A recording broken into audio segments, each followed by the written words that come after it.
ಆನೆಗಳನ್ನ ನೋಡಬೇಕು ಅಂದ್ರೆ ಸಾಮಾನ್ಯವಾಗಿ ಬೆಂಗಳೂರಿಗರು ಬಂಡೀಪುರಕ್ಕೋ ದುಬಾರೆಗೋ ಹೋಗ್ತಾರೆ. ಆದ್ರೆ ಸಸ್ಯಕಾಶಿ ಲಾಲ್ಬಾಗ್ಗೆ ಕೂಡ ಬಂದರೂ ಕೂಡ ಆನೆಗಳನ್ನ ನೋಡ್ಬೋದು. ಆದ್ರೆ ಇವು ಜೀವಂತ ಆನೆಗಳಲ್ಲ, ಆದ್ರೆ ತೇಟ್ ಜೀವಂತ ಆನೆಗಳ ತರಾನೇ ಕಾಣಿಸುತ್ತೆ. ಜೊತೆಗೆ ಈ ಕಾಡುಗಳಲ್ಲಿ ಏನು ಕಳೆ ಗಿಡಗಳು ಅಂತಿರುತ್ತೆ, ಸೊ ಅಂದ್ರೆ ಅನುಪಯುಕ್ತವಾದಂತಹ ಗಿಡಗಳು, ಅವುಗಳಿಂದ ಈ ಒಂದು ಆನೆಗಳನ್ನ ಮಾಡಲಾಗಿದೆ. ಸುಮಾರು 60 ಆನೆಗಳಿದೆ. ಅದರಲ್ಲಿ ಸಣ್ಣ ಆನೆಗಳಿರ್ಬೋದು, ದೊಡ್ಡ ಆನೆಗಳು. ಸೊ ಅವುಗಳನ್ನ ತೋರಿಸ್ತೀನಿ. ಅದಕ್ಕೂ ಮುಂಚೆ ಇವುಗಳನ್ನ ಎಷ್ಟು ದಿನಗಳ ಕಾಲ ವೀಕ್ಷಣೆ ಮಾಡ್ಬೋದು, ಸೊ ಯಾರು ಮಾಡಿದ್ದಾರೆ, ಇದೆಲ್ಲದರ ಬಗ್ಗೆ ಮಾಹಿತಿಯನ್ನ ಪಡೆದುಕೊಳ್ತಾ ಹೋಗೋಣ. ತೋಟಗಾರಿಕಾ ಇಲಾಖೆಯ ಜಂಟಿ ನಿರ್ದೇಶಕರಾಗಿರುವಂತಹ ಡಾಕ್ಟರ್ ಎಂ ಜಗದೀಶ್ ಅವರು ನನ್ನ ಜೊತೆಗಿದ್ದಾರೆ. ಸೊ ಅವ್ರನ್ನ ಮಾತಾಡಿಸ್ತೀನಿ. ಸರ್, ನಾರ್ಮಲ್ ಆಗಿ ಬೆಂಗಳೂರವರು ಆನೆ ನೋಡಬೇಕು ಅಂದರೆ ಕಾಡಿಗೆ ಹೋಗಬೇಕು. ಆದರೆ ಈಗ ಲಾಲ್ಬಾಗಿಗೆ ಬಂದರೂ ಕೂಡ ನಾವು ಆನೆನ ನೋಡ್ಬೋದು. ನೋಡೋದಕ್ಕಂತೂ ತೇಟ್ ಆನೆ ಅಂತಾನೆ ಅನಿಸುತ್ತೆ. ಸೊ ಎಷ್ಟು ದಿನಗಳ ಕಾಲ ಇವುಗಳನ್ನು ನಾವು ಲಾಲ್ಬಾಗಲ್ಲಿ ನೋಡ್ಬೋದು? ಪ್ರಮುಖವಾಗಿ ತಮಗೆಲ್ಲ ತಿಳಿದಿರುವ ಹಾಗೆ ಕಾಡಿನಲ್ಲಿರ್ತಕ್ಕಂಥ ಆನೆಗಳು ನಾಡಿಗೆ ಬರ್ತಕ್ಕಂಥದ್ದು, ನಗರ ಪ್ರದೇಶಕ್ಕೆ ಬರ್ತಕ್ಕಂಥದ್ದು ಇತ್ತೀಚೆಗೆ ಭಾಳ ಜಾಸ್ತಿ ಆಗಿದೆ. ಸೊ ಎಲ್ಲೋ ಒಂದು ಕಡೆ ಬೈಮಿಸ್ಸು ಆ ಥರದ ಸಂದರ್ಭಗಳು ಬಂದಾಗ ಪಬ್ಲಿಕ್ಸು ಆನೆಗಳನ್ನ ನೋಡ್ತಕ್ಕಂಥ ರೀತಿ, ಕಲ್ಲುಗಳಲ್ಲಿ ಹೊಡೆಯೋದು, ಅವಕ್ಕೆ ಹಾನಿ ಮಾಡೋದು, ಸಾಯಿಸ್ತಕ್ಕಂಥದ್ದು, ಇಂಥ ಪ್ರಮೇಯಗಳು ಕೂಡ ಆಗಿದೆ. ಅದು ಅರಣ್ಯ ಇಲಾಖೆ ಮತ್ತು ಏನು ಪರಿಸರ ಪ್ರಿಯರು ಬಹಳ ಹಿಂದೆಯಿಂದನೂ ಹೇಳ್ತಿದ್ದಾರೆ, ಯಾವುದೇ ವನ್ಯಜೀವಿ ನಾಡಿಗೆ ಬಂದಂಥ ಸಂದರ್ಭದಲ್ಲಿ ಅವನ್ನ ನೀವು ಡಿಸ್ಟರ್ಬ್ ಮಾಡಿದಾಗೆ ನೋಡಬೇಕು, ಮತ್ತು ಸಾವಾದಂದಿಂದ ಮತ್ತೆ ಅವರ ಮರಳಿ ಗೂಡಿಗೆ ಸೇರಿಸಬೇಕು ಅಂತ. ಸೊ ಆ ಒಂದು ಉದ್ದೇಶವನ್ನು ಇಟ್ಕೊಂಡು ಇವತ್ತು ಏನು ಈ ಒಂದು ಕಾನ್ಸೆಪ್ಟ್ ಮಾಡಿದ್ದಾರೆ, ಇದು ಮುಖ್ಯವಾದಂಥ ಕಾನ್ಸೆಪ್ಟ್ ಏನಂತಂದ್ರೆ ಕೋ ಎಕ್ಸಿಸ್ಟೆನ್ಸ್, ಸಹಬಾಳ್ವೆ ಮತ್ತು ಸಾಮರಸ್ಯ. ಮನುಷ್ಯ ಮತ್ತು ವನ್ಯಜೀವಿಗಳ ನಡುವೆ ಸಾಮರಸ್ಯ, ಸಹಬಾಳ್ವೆ ಇರಬೇಕು ಅಂತಕ್ಕಂಥದ್ದು ಮುಖ್ಯ ಉದ್ದೇಶ. ಇದರಲ್ಲಿ ಪ್ರಮುಖವಾಗಿ ತಮಗೆಲ್ಲ ತಿಳಿದಿರಬೇಕು, ಈಗ MMLs ಮತ್ತೆ ಆ ಒಂದು ಆಜುಬಾಜಿನ ಬಯೋಸ್ಪಿಯರ್ ಏನಿದೆ, ಅಲ್ಲಿ ವಿಶೇಷವಾಗಿ ದಟ್ಟವಾದಂಥ ಕಾಡುಗಳಿದೆ. ಅಲ್ಲಿ ಲ್ಯಾಂಟನಾ ಕಮರ ಅಂತ ನಾವು ಆಂಗ್ಲ ಇದು ಸಾಮಾನ್ಯ ಭಾಷೆಯಲ್ಲಿ ರೋಜುವಾರ ಅಂತ ಕರಿತೀವಿ. ಅದೊಂದು ನಾಕ್ಷಿಯಸ್ ವೀಡ್, ಅದು ಕಳೆ. ಅದು ಬರೋದ್ರಿಂದ ಏನಾಗಿದೆ ಅಂದ್ರೆ ನಮ್ಮ ಫಾರೆಸ್ಟ್ ಕವರ್ನ ಕಡಿಮೆ ಮಾಡ್ತಾ ಇದೆ, ತೊಂದರೆ ಆಗ್ತಾ ಇದೆ. ಇದುವರೆಗೂ ಕೂಡ ಅದು ಯೂಸ್ಲೆಸ್ ವೀಡ್ ಅಂತ ತಿಳ್ಕೊಂಡಿದ್ವಿ. ಈಗ ಕಸದಿಂದ ರಸ ಅಂತ ಏನು ಹೇಳ್ತೀವಿ, ಆ ತತ್ವವನ್ನು ಅಕ್ಷರಶಃ ಏನು ಸಾಕಾರ ಮಾಡಿರ್ತಕ್ಕಂಥದ್ದು ಅಂತಂದ್ರೆ ನಮ್ಮ ಸೋಲಿಗ ಮತ್ತೆ ಜೇನು ಕುರುಬ, ಬೆಟ್ಟ ಕುರುಬ, ಈ ಥರದ ಒಂದು ಟ್ರೈಬಲ್ ಕಮ್ಯುನಿಟಿ ಏನಿದೆ, ಅವರು ತಾವೆಲ್ಲ ನೋಡ್ತಾ ಇರುವಾಗೆ ಅದ್ಭುತವಾದಂಥ ಆನೆ ಆಕೃತಿಗಳನ್ನು ಈ ಲ್ಯಾಂಟನಾ ಕಮರ ಯೂಸ್ಲೆಸ್ ವೀಡ್ ಏನಿದೆ ಅದನ್ನು ಬಳಸ್ಕೊಂಡು ಮಾಡಿದ್ದಾರೆ. ಸೊ ಐರನ್ ಫ್ಯಾಬ್ರಿಕೇಶನ್ ಮಾಡಿ ಅದಕ್ಕೆ. ಆಮೇಲೆ ಇನ್ನೊಂದು ಅವ್ರು ಹೇಳಿರ್ತಕ್ಕಂಥದ್ದು ಏನಂದರೆ, ಅವರು ದಿನನಿತ್ಯನೂ ಕೂಡ ಆ ಒಂದು ಫಾರೆಸ್ಟಲ್ಲೇ ಇರೋದ್ರಿಂದ ಜೀವಂತ ಆನೆಗಳನ್ನ ನೋಡ್ತಾ ಇರ್ತಾರೆ. ಇಲ್ಲಿರ್ತಕ್ಕಂಥ ಒಂದೊಂದು ಆಕೃತಿಗಳು ಕೂಡ ಅಲ್ಲಿರ್ತಕ್ಕಂಥ ಕಾಡಿನ ಜೀವಂತ ಆನೆಯ ಒಂದು ಹೋಲಿಕೆ ಅಂತ ಹೇಳಿದರು. ಅದು ಭಾಳ ಸಂತೋಷದ ವಿಚಾರ. ಅದನ್ನು ಅವಳು ಭಾಳ ಶ್ರಮಪಟ್ಟು ಮಾಡಿದ್ದಾರೆ. ಸುಮಾರು ಆ ಪೈಕಿ ಒಂದು ಏನಂದರೆ ರಿಯಲ್ ಎಲಿಫೆಂಟ್ ಕಲೆಕ್ಟಿವ್ ಅಂತಕ್ಕಂಥ ಸಂಸ್ಥೆ ಈ ಎಲ್ಲ ಏನು ಟ್ರೈಬಲ್ ಮಾಡಿದ್ದಾರೆ ಅದನ್ನು ಬೆಂಗಳೂರಿಗೆ ಮತ್ತು ಬೇರೆ ಬೇರೆ ಭಾಗಕ್ಕೆ ತರಿಸ್ತಕ್ಕಂಥ ವ್ಯವಸ್ಥೆ ಮಾಡಿದೆ. ಒಟ್ಟಾರೆ ಅವರು 250 ಆನೆಗಳ ಆಕೃತಿಗಳನ್ನು ಮಾಡಿದ್ದಾರೆ. ಅದರಲ್ಲಿ ಒಟ್ಟು 100 ಆನೆಗಳು ಕಳೆದ ವರ್ಷ ಬಂಕಿಂಗ್ಹ್ಯಾಮ್ ಪ್ಯಾಲೇಸ್ ಆಫ್ ಲಂಡನ್ ಅಲ್ಲಿಗೆ ಹೋಗಿದೆ, ರಾಯಲ್ ಫ್ಯಾಮಿಲಿಗೆ. ಮತ್ತು ಈ ಆನೆಗಳು ಸುಮಾರು ಇವತ್ತು ಒಂದು ಉದ್ಘಾಟನೆ ಆಗಿದೆ. ಲಾಲ್ಬಾಗ್ನಲ್ಲಿ ಸುಮಾರು 30 ದಿವಸಗಳ ಕಾಲ ಇಲ್ಲಿರುತ್ತೆ. ನಂತರ ಮಾರ್ಚ್ 3ರ ನಂತರ ಈ ಎಲ್ಲ ಎಲಿಫೆಂಟ್ಸು ಕೂಡ ಅಮೆರಿಕಾಗೆ ಹೋಗ್ತಾ ಇದೆ ಅಂತ ಹೇಳಿದ್ದಾರೆ. ಅಮೆರಿಕಾದಲ್ಲೂ ಕೂಡ ಈ ಥರದ ಒಂದು ಜಾಗೃತಿ ಆದ ನಂತರ ಮತ್ತೆ ಅವು ಬೆಂಗಳೂರಿಗೆ ಅಥವಾ ಇವೇನು ಕರ್ನಾಟಕಕ್ಕೆ ಮರಳ್ತವೆ, ಅದನ್ನು ಆಕ್ಷನ್ ಮಾಡೋದ್ರ ಮುಖಾಂತರ ಬರ್ತಕ್ಕಂಥ ಆದಾಯವನ್ನು ಈ ಟ್ರೈಬಲ್ ಕಮ್ಯುನಿಟಿಗೆ ಕೊಡ್ತಕ್ಕಂಥ ಪ್ರಯತ್ನವನ್ನು ಮಾಡ್ತೀವಿ ಅಂತ ಹೇಳಿದ್ದಾರೆ ಮೇಡಮ್. ಸೊ ಹಾಗಾಗಿ ಇದು ಬಹುಶಃ ಅತ್ಯಂತ ಬಹಳ ಪಾಸಿಟಿವ್ ಸೈನ್. ತಾವು ನೋಡ್ತಾ ಇರುವಂಗೆ ಇಲ್ಲಿ ಸುಮಾರು 60 ಆನೆಗಳಿದೆ, ಚಿಕ್ಕ ಆನೆ ಮರಿಗಳಿದೆ, ಮಧ್ಯಮ ಗಾತ್ರದಿದೆ, ದೊಡ್ಡ ಸಲಗಗಳಿದೆ. ಸೊ ಒಂದು ಆನೆಗಳ ಹಿಂಡನ್ನು ನೋಡಲಿಕ್ಕೆ ನಾವು ಎಲ್ಲಿ ಅರಣ್ಯದಲ್ಲಿ ಮಾತ್ರ ಸಾಧ್ಯ. ತಾವೇ ಹೇಳಿದಾಗೆ, ಸೊ ನಮ್ಮ ಏನು ಲಾಲ್ಬಾಗಿನ ಸಸ್ಯ ಶ್ಯಾಮಲೆಯ ನಡುವೆ ಆನೆಗಳು ಅವರು ಹೇಳಿದ ಪ್ರಕಾರ ಏನಂದರೆ, ಪರಿಣಿತರು 2-3 ರೀತಿ ಆ ಹಿಂಡುಗಳಿರುತ್ತೆ. ಒಂದು ಗುಂಪು ಗುಂಪಾಗಿರುತ್ತೆ, ಒಂದು ಸಾಲಿನಲ್ಲಿ ಹೋಗುತ್ತೆ, ಇನ್ನೊಂದು ಚದುರದ ರೀತಿ ಇರುತ್ತೆ. ಸೊ ಆ ರಿಯಲ್ ಹ್ಯಾಬಿಟೇಟಲ್ಲಿ ಯಾವ ರೀತಿ ಇರ್ತವೆ ದಟ್ಟಾರಣ್ಯದಲ್ಲಿ, ಅಂತಹ ಒಂದು ಏನು ಇದನ್ನು ಕೂಡ ಅಂಥದ್ದು ಅಷ್ಟೇ ಇದು ಅರೇಂಜ್ಮೆಂಟ್ಸನ್ನು ಕೂಡ ಮಾಡಿದ್ದಾರೆ. ಇಲ್ಲಿ 2 ವಿಚಾರವನ್ನು ತಿಳಿದುಕೊಳ್ಬೋದು. ಕಸದಿಂದ ರಸ, ಹೇಗೆ ಲ್ಯಾಂಟನಾದಿಂದ ಮನೆ ಇದು ಆಕೃತಿಗಳನ್ನ ಮಾಡಿದ್ದಾರೆ ಒಂದು.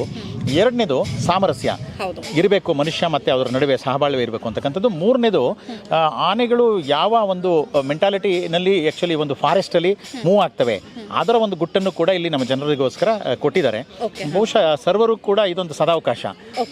ನೀವು ಹೇಳ್ದಂಗೆ ಯಾವುದೇ ದಟ್ಟಾರಣ್ಯಕ್ಕೆ ಹೋಗ್ಬೇಕಾಗಿಲ್ಲ. ಸೊ ಏನು ನಮ್ಮ ಈ ಬೆಂಗಳೂರು ನಗರದ ಮಧ್ಯದಲ್ಲಿರ್ತಕ್ಕಂಥ ಸಸ್ಯಶಾಸ್ತ್ರೀಯ ತೋಟ ಲಾಲ್ಬಾಗ್ ಬಂದರೆ ಇಡೀ ಆನೆಗಳ ಸಮೂಹದ ನಡುವೆ ಒಂದು ಚಿತ್ರಗಳನ್ನ, ಫೋಟೋಗಳನ್ನ ತೆಗೆಸ್ಕೊಳ್ಳೋದು ಇರ್ಬೋದು, ಅದರ ಜೊತೆ ಕಾಲ ಕಳಿತಕ್ಕಂಥದ್ದು ಇರ್ಬೋದು, ಒಂದು ವಿಶೇಷ ಅನುಭವ ಇರ್ತದೆ. ಇದೆಲ್ಲ ಬಿಆರ್ ಹಿಲ್ಸ್ ಅಲ್ಲೇ ರೆಡಿಯಾಗಿ ಬಂದಿರೋದಲ್ವಾ? ಹೌದು ಮೇಡಮ್, ಅಲ್ಲೇನೇ ಅದು ಆ್ಯಕ್ಚುಲಿ ಅಲ್ಲಿ ಏನು ಸೋಲಿಗರ ಒಂದು ಇದೇನಿದೆ ಟ್ರೈಬಲ್ ಯಾರ್ಡ್, ಅಲ್ಲಿ ಪ್ರಿಪೇರ್ ಮಾಡಿ ಮಾಡಿ ಇದು ರಿಯಲ್ ಎಲಿಫೆಂಟ್ ಏನು ಸಂಸ್ಥೆ ಏನಿದೆ ಅವರು ಇಲ್ಲಿಗೆ ತೆಗೆದುಕೊಂಡು ಬಂದಿದ್ದಾರೆ. ಸೊ ಅದನ್ನು ಅರಣ್ಯ ಇಲಾಖೆ ಮತ್ತು ತೋಟಗಾರಿಕೆ ಇಲಾಖೆಯ ಸಹಯೋಗದೊಡನೆ ಇವತ್ತು ಲಾಲ್ಬಾಗ್ನಲ್ಲಿಟ್ಟು ಒಂದು ಪ್ರದರ್ಶನಕ್ಕೆ ಅನುವು ಮಾಡಿಕೊಟ್ಟಿದ್ದಾರೆ. Thank you sir. ಜೊತೆಗೆ ಲಾಲ್ಬಾಗ್ನ ಕುಸುಮಾ ಮ್ಯಾಮ್ ಕೂಡ ಇದ್ದಾರೆ, ಸೊ ಅವ್ರನ್ನ ಮಾತಾಡ್ತೀನಿ. ಯಶಸ್ವಿಯಾಗಿ ಲಾಲ್ಬಾಗ್ನ ಫ್ಲವರ್ ಶೋ ಮುಗ್ದಿದೆ, 215ನೇ ಫ್ಲವರ್ ಶೋ. ಅದ್ರ ಜೊತೆಗೆ ಮತ್ತೊಂದು ಆಕರ್ಷಣೆ, ಎಷ್ಟು ಖುಷಿ ಆಗ್ತಾ ಇದೆ? ನಿಜವಾಗ್ಲೂ ತುಂಬ ಖುಷಿ ಅನಿಸ್ತಾ ಇದೆ.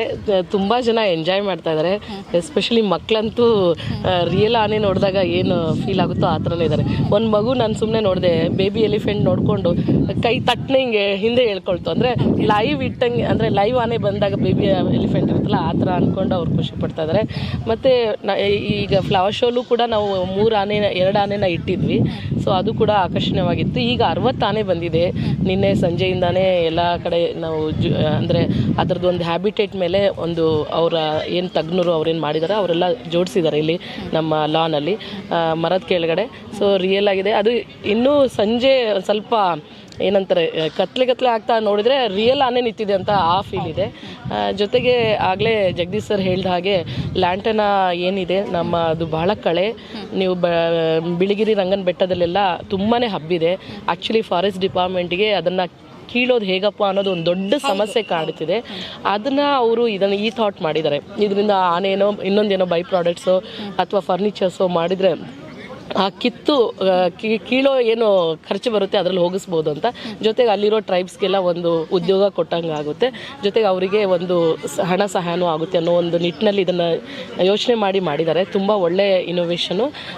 ನಾವು ಸುಮ್ಮನೆ ಹೀಗೆ ಹೇಳ್ತಾ ಇದ್ವಿ ಅವರಿಗೆ, ದೊಡ್ಡ ಗಾತ್ರದ ಅಂದರೆ ಲೈಫ್ ಸೈಜ್ ಏನಿದೆಯೋ ಆ ಆನೆ ಮಾಡಿದ್ದಾರೆ ಅವರು. ಈವನ್ ಬೇಬಿ ಎಲಿಫೆಂಟು ಲೈಫ್ ಸೈಜ್ದೇನೆ. ಸೊ ಇದು ಒಂದಾಯಿತು. ಇದು ಹೊರಗಡೆಗೆ ನಾವು ಇದನ್ನು ಇಡ್ಬೋದು, ಬಟ್ ಮನೆ ಒಳಗೆ ಇಟ್ಕೊಳ್ಳೋಕ್ಕೆ ಈಗ ನಿಮಗೆಲ್ಲ ಗೊತ್ತಿದೆ, ವಾಸ್ತು ಪ್ರಕಾರ ಆನೆ ಎಲ್ಲರೂ ಇಡ್ತಾರೆ. ಸಣ್ಣ ಸೈಜ್ ಆನೆ ಮಾಡಿದರೆ ತುಂಬಾ ಖರ್ಚು, ಅಂದರೆ ಎಲ್ಲರೂ ಬಂದು ತಗೊಳ್ತಾರೆ, ಕೊಂಡ್ಕೊಳ್ತಾರೆ ತಮ್ಮ ಮನೆಗಳಿಗೆ ಇಟ್ಕೊಳ್ಳೋಕ್ಕೆ. ಆವಾಗ ಅವರಿಗೆ ಒಂದು ಹಣ ಸಹಾಯನೂ ಆಗುತ್ತೆ ಟ್ರೈಬಲ್ ಗ್ರೂಪಿಗೆ ಅಂಥೇಳಿ ಒಂದು ಸುಮ್ಮನೆ ಮಾತಾಡ್ತಾ ಇದ್ವಿ. ನೆಕ್ಸ್ಟ್ ಫ್ಯೂಚರಲ್ಲಿ ಮಾಡ್ತೀವಿ ಅಂತ ಹೇಳಿದ್ದಾರೆ. ಸೊ ಈಗ ಲಾಲ್ಬಾಗಲ್ಲಿ ಬಂದಿರೋದು ನಮಗೆಲ್ರಿಗೂ ತುಂಬ ಖುಷಿ. ಫ್ಲವರ್ ಶೋ ಮುಗಿತಿದ್ದಂಗೆ 215ನೇ ಫ್ಲವರ್ ಶೋ ಮುಗಿತಿದ್ದಂಗೆ ಇದು ಒಂದು ದೊಡ್ಡ ಅಟ್ರಾಕ್ಷನ್ನು. ಜನರು ಬಂದು ಎಲ್ಲರೂ ವೀಕ್ಷಣೆ ಮಾಡಿ ಇನ್ನೂ 1 ತಿಂಗಳುಗಳ ಕಾಲ ಇಲ್ಲಿರುತ್ತೆ. ಮಾರ್ಚ್ 3ನೇ ತಾರೀಕುವರೆಗೂ ಲಾಲ್ಬಾಗಲ್ಲಿರುತ್ತೆ. ಎಲ್ಲರೂ ಬಂದು ವೀಕ್ಷಣೆ ಮಾಡಿ ತುಂಬ ಚೆನ್ನಾಗಿದೆ. ಎಸ್ಪೆಷಲಿ ಕಣ್ಣು ಅದು ಎಲ್ಲ ನೋಡಿದಾಗ ನಿಜ ಕಣ್ಣು ನೋಡ್ತಾರ ಫೀಲ್ ಇದೆ. ಬಂದು ನೋಡಿ ಅಂತ ಈ ಮೂಲಕ ಕೇಳ್ಕೊಳ್ತೀನಿ. Thank you. ಒಳ್ಳೆ ರೆಸ್ಪಾನ್ಸ್ ಸಿಕ್ಕಿದೆ ಅಂತಾನೆ ಹೇಳ್ಬೋದು, ಯಾಕಂದ್ರೆ ಸಾಕಷ್ಟು ಕ್ರೌಡ್ ಇದೆ. ಬೆಳಗ್ಗೆಯಿಂದಾನು ಕೂಡ ಎಲ್ಲರೂ ಫ್ಯಾಮಿಲಿ ಸಮೇತರಾಗಿ ಬಂದು ನೋಡ್ತಾ ಇದ್ದಾರೆ. ಅದು ಎಷ್ಟು ಖುಷಿ ಕೊಡುತ್ತೆ. ಇವತ್ತು ನಿಮಗೆಲ್ಲ ಗೊತ್ತಿದೆ, ಶನಿವಾರ ಆಗಿರೋದ್ರಿಂದ ಲಾಲ್ಬಾಗಿಗೆ ಶನಿವಾರ ಭಾನುವಾರ ವೀಕ್ಷಕರ ಸಂಖ್ಯೆ ಹೆಚ್ಚು ಬಂದು ನೋಡೋದು. ಸೊ ಹಾಗಾಗಿ ಆನೆನೂ ಬಂದಿರೋದ್ರಿಂದ ಎಲ್ಲರೂ ಬಂದು ತಮ್ಮ ಮಕ್ಕಳು ಕರ್ಕೊಂಡು ಬಂದು ಅಲ್ಲಿ ಫೋಟೋ ತೆಗೆದುಕೊಳ್ತಿದ್ದಾರೆ. ಎಲ್ಲ ಒಂದು ಕಡೆ ಒಳ್ಳೆ ಇದಾಯಿತು. ಇದು ಒಂದು ಫಾರೆಸ್ಟ್ ಡಿಪಾರ್ಟ್ಮೆಂಟ್ ಕಡೆಯಿಂದ ಮತ್ತು ನಮ್ಮ ಏನು NGOದವ್ರು ಸೇರಿ ಇದು ಮಾಡಿದ್ದಾರೆ. ಒಳ್ಳೆ ಇದಾಯಿತು ಅಂಥೇಳಿ ತುಂಬಾ ಸಂತೋಷ ಆಗ್ತಾಯಿದೆ. ನಾವು ಜಗದೀಶ್ ಸಾಹೇಬ್ರು ಅದೇ ಮಾತಾಡ್ತಾ ಇದ್ವಿ, ಫ್ಲವರ್ ಶೋ ಮುಗಿತಿದ್ದಂಗೆ ಇದೊಂದು ದೊಡ್ಡ ಶೋ ಆಯಿತು ನಮಗೆ ಅಂತೇಳಿ ಮಾತಾಡ್ತಾ ಇದ್ವಿ. ಸೊ ತುಂಬ ಸ್ಯಾಟಿಸ್ಫ್ಯಾಕ್ಷನ್ ಇದೆ. ಸರ್, ಈ ಒಂದು ಕಾರ್ಯಕ್ರಮದ ಹಿಂದೆ ಸಾಮಾಜಿಕ ಕಳಕಳಿ ಕೂಡ ಇದೆ. ಆ ಸೋಲಿಗ ಕಮ್ಯುನಿಟಿ ಏನಿದೆ ಅವರ ಅಭಿವೃದ್ಧಿಗೂ ಕೂಡ ಈ ಒಂದು ಹಣ ಹೋಗೋದ್ರಿಂದ ಆ ಒಂದು ಪಾರ್ಟ್ ನೀವು ಕೂಡ ಆಗಿದ್ದೀರಾ, ಲಾಲ್ಬಾಗ್ ಅವರು ಕೂಡ ಆಗಿದ್ದೀರಾ, ತೋಟಗಾರಿಕಾ ಇಲಾಖೆ ಕೂಡ ಆಗಿದೆ. ಸೊ ಎಷ್ಟು ಪ್ರೌಡ್ ಅನ್ಸುತ್ತೆ. ಈ ಮೂಲಕ ಆದರೂ ಯಾವುದೋ ಒಂದು ಕಮ್ಯುನಿಟಿಯ ಅಭಿವೃದ್ಧಿಯಲ್ಲಿ ಕೈ ಜೋಡಿಸೋದು ಎಷ್ಟು ಪ್ರೌಡ್ ಅನ್ಸುತ್ತೆ. ತಮಗೆ ತಿಳಿದಿರೋ ಹಾಗೆ ಬಹುತೇಕ ಏನು ನಮ್ಮ ಬುಡಕಟ್ಟು ಜನಾಂಗ ಟ್ರೈಬ್ಸ್ ಇದ್ದಾರೆ ಅವರೆಲ್ಲರೂ ಕೂಡ ಈಗ ಫಾರೆಸ್ಟಿನ ಒಂದು ಉಪ ಉತ್ಪನ್ನಗಳಿದೆಯಲ್ಲ, ಜೇನಿರ್ಬೋದು, ಪ್ರಾಣಿಗಳಿರ್ಬೋದು, ಅಲ್ಲಿರ್ತಕ್ಕಂಥ ಮರ ಗಿಡಗಳಿರ್ಬೋದು, ಗೆಡ್ಡೆ ಗೆಣಸುಗಳಿರ್ಬೋದು, ಅದೆಲ್ಲವನ್ನು ಯಾವ ರೀತಿ ಉಪಯೋಗಿಸ್ಕೊಳ್ಬೋದು ಅಂತ ಹೇಳಿ ಅವರು ಮೆಡಿಷನ್ಸ್ ಮಾಡ್ತಾರೆ. ಆಮೇಲೆ ಕೆಲವು ಕಡೆ ಮೇಡಮ್ ಅವ್ರು ಹೇಳಿದಾಗ ಫರ್ನಿಚರ್ ಮಾಡ್ತಕ್ಕಂಥದ್ದಿದೆ. ಸೊ ಈಗ ಇದು ಮುಂದುವರೆದ ಭಾಗವಾಗಿ ಆನೆಗಳನ್ನ ಮಾಡಿದ್ದಾರೆ. ಅದು ರೋಜುವಾರ ಯೂಸ್ಲೆಸ್ ವೀಡ್ ಅಂತ ಏನೇನು ಹೇಳ್ತೀವಿ ಅದರಿಂದ ಮಾಡ್ತಾ ಇದ್ದಾರೆ. ಇದು ಬಹುಶಃ ನಾವು ಅವ್ರ ಬಗ್ಗೆ ಮಾತಾಡ್ತಾ ಇದ್ವಿ. ಇದಕ್ಕೆ ಎಷ್ಟು ಡಿಮ್ಯಾಂಡ್ ಇದೆ ಅಂದರೆ, ಫ್ಲವರ್ ಶೋ ಟೈಮಲ್ಲಿ 1-2 ಆನೆಗಳು ಇಟ್ಟಾಗ ಸುಮಾರು 250ಕ್ಕೂ ಹೆಚ್ಚು ಜನ ಇದನ್ನು ಎನ್ಕ್ವೈರಿ ಮಾಡಿದ್ರು. ಇದು ಎಲ್ಲಿ ಸಿಗುತ್ತೆ, ಇದು ಎಲ್ಲಿ ನಾವು ಎಷ್ಟು ದುಡ್ಡು ಕೊಟ್ಟರು ಕೂಡ ಸಿಗ್ತಾ ಇಲ್ಲ, ಅಷ್ಟು ಅದ್ಭುತವಾಗಿ ರಿಯಲಿಸ್ಟಿಕ್ ಆಗಿ ಬಂದಿದೆ ಅಂತ ಕೇಳ್ತಾ ಇದ್ರು. ಅಂದರೆ ಇವತ್ತು ನಾವು ನೋಡಿದ್ವಿ ಬೆಳಗ್ಗೆಯಿಂದ ಅದು ಇನಾಗ್ರೇಷನ್ ಆದಮೇಲೆ ಜನಗಳ ರೆಸ್ಪಾನ್ಸ್ ಎಲ್ಲ ನೋಡಿದ್ವಿ. ಅಂದರೆ ಇವು ಬಹುಶಃ ಇದೇನಾದರೂ ರೆಡಿಲಿ ಮಾರ್ಕೆಟಲ್ಲಿ ಅವೈಲೇಬಲ್ ಇದೆ ಅಂದರೆ people don't mind to hesitate to pay. ಇದು ಎಷ್ಟು ಲಕ್ಷ ಆಗಲಿ ನಾನು ಪೇ ಮಾಡ್ತೀನಿ ಅಂತಕ್ಕಂಥ ಒಂದು ಇದಿದೆ. ಅಂದರೆ ಇದಕ್ಕೆ ಭಾಳ ಭವಿಷ್ಯದಲ್ಲಿ ತುಂಬ ಉತ್ತಮವಾದಂಥ ಮಾರ್ಕೆಟ್ ಇದೆ. ಆಮೇಲೆ ಅವರಿಗೆ ರಾ ಮೆಟೀರಿಯಲ್ಗೆ ಸಮಸ್ಯೆ ಇಲ್ಲ, ಯಾಕೆಂದರೆ ಇದು ಯಾರಿಗೂ ಏನು ದುಡ್ಡು ಕೊಟ್ಟು ಬೇಕಾಗಿಲ್ಲ. ಕಾಡಿನಲ್ಲಿ ಇರ್ತಕ್ಕಂಥದನ್ನ ಕಟ್ ಮಾಡಿದರೆ ಕಾಡಿಗೂ ಅನುಕೂಲ. ಆಮೇಲೆ ಅದನ್ನು ಉಪಯೋಗಿಸ್ಕೊಳ್ಳೋದ್ರಿಂದ ಅವರಿಗೆ ಲ್ಯಾಂಡ್ ಡೇಸ್ ಅವ್ರು ಇನ್ವಾಲ್ವ್ ಆಗ್ತಾರೆ. ಎಲ್ಲೋ ಒಂದು ಕಡೆ ಇದು ತುಂಬ ಆದಾಯವನ್ನು ಗಳಿಸ್ತಕ್ಕಂಥ ಒಂದು ಸಾಧನ ಆಗ್ತದೆ. ಆಮೇಲೆ ಈಗಾಗಲೇ ನೋಡಿ ಅದು ನಮ್ಮ ದೇಶವನ್ನು ಬಿಟ್ಟು ಆಗಲೇ ಲಂಡನನ್ನು ತಲುಪಿದೆ, ಇನ್ನು ಕೆಲವೇ ಒಂದು ಮಂತಲ್ಲಿ ಅದು ಅಮೆರಿಕನ ತಲುಪ್ತಾ ಇದೆ. ಸೊ ಒಂದು ಗ್ಲೋಬಲ್ ಅಟೆನ್ಷನ್ ಕೂಡ ಮಾಡಿದೆ. ಸೊ ಹಂಗಾಗಿ ಬಹುಶಃ ಭದ್ರವಾದಂಥ ಒಂದು ಭವಿಷ್ಯ ಇದೆ. ಖಂಡಿತ ಇದೆಲ್ಲ ರೆವಿನ್ಯೂ ಬರೋದ್ರಿಂದ ಈ ಟ್ರೈಬಲ್ ಕಮ್ಯುನಿಟಿ ಬಹಳ ದೊಡ್ಡ ಪ್ರಮಾಣದಲ್ಲಿ ಎಲ್ಲ ಏನು ಇದುವರೆಗೂ ಕೂಡ ಒಂದು ಏನು ಫಾರೆಸ್ಟ್ ಉಪ ಉತ್ಪನ್ನಗಳನ್ನ ಅವರು ಬೇರೆ ಬೇರೆ ರೀತಿ ಮಾರಾಟ ಮಾಡಿ ಅವ್ರ ಜೀವನ ಸಾಗಿಸ್ತಾ ಇದ್ರು, ಅದೆಲ್ಲಕ್ಕಿಂತನೂ ಕೂಡ ಬಹುದೊಡ್ಡ ಮಟ್ಟದಲ್ಲಿ ಅವರಿಗೆ ಸಹಾಯಕಾರಿ ಆಗ್ತಕ್ಕಂಥ ಒಂದು ಅಂಶ ಇದಾಗಿದೆ. ಜೊತೆಗೆ ನಾನು ಇವಾಗ ಈಗ ಒಂದು ಆನೆಗಳೇನಿದೆ ಸೊ ಅವುಗಳನ್ನ ಕೂಡ ತೋರಿಸ್ತಾ ಹೋಗ್ತೀನಿ. ನೀವು ಅವುಗಳನ್ನ ನೋಡ್ಬೋದು. ಇವತ್ತು ಫಸ್ಟ್ ಡೇ ಇದೆ, ಇವತ್ತು ಕೂಡ ಸಾಕಷ್ಟು ಕ್ರೌಡ್ ಇದೆ. ಫ್ಯಾಮಿಲಿ ಸಮೇತರಾಗಿ ಬಂದು ಎಲ್ಲರೂ ಕೂಡ ಫೋಟೋವನ್ನ ತೆಗೆದುಕೊಳ್ತಾ ಇದ್ದಾರೆ.